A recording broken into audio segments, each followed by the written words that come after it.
Essa canção tem por título O Som da Voz de um Adorador, composição Vando Freitas.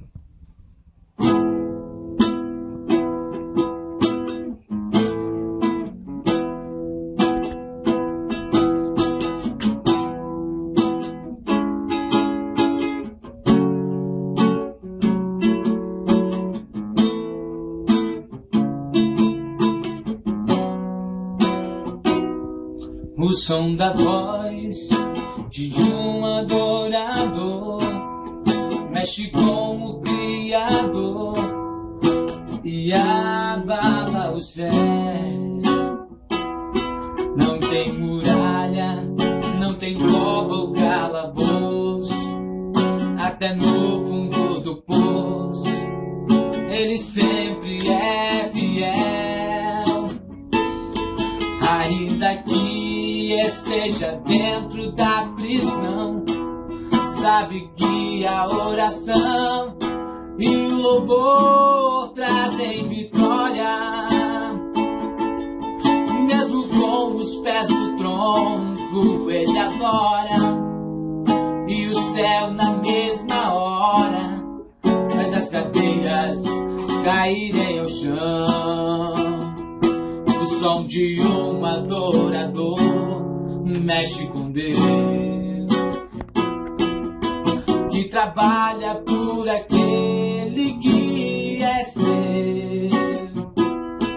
Então comece agora a adorar, e a sua bênção hoje vai chegar. O som da voz de um adorador tem poder para as muralhas derrubar. O som da voz de um adorador faz até o morto ressuscitar. O som da voz de um adorador vai fazer o céu hoje descer aqui. O milagre, irmão, em sua vida ninguém pode impedir.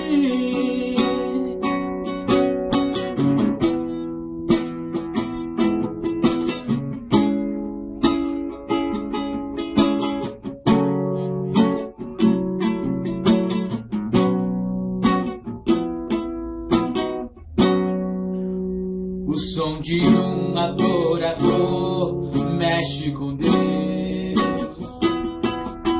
que trabalha por aquele que é seu.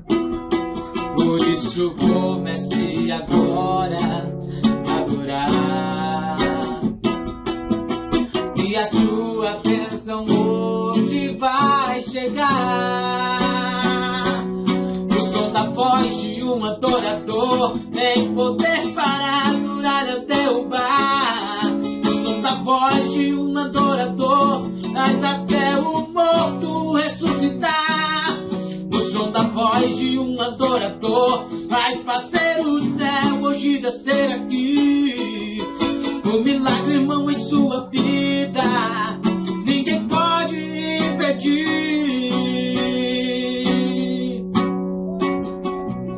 Deus tem milagres pra você.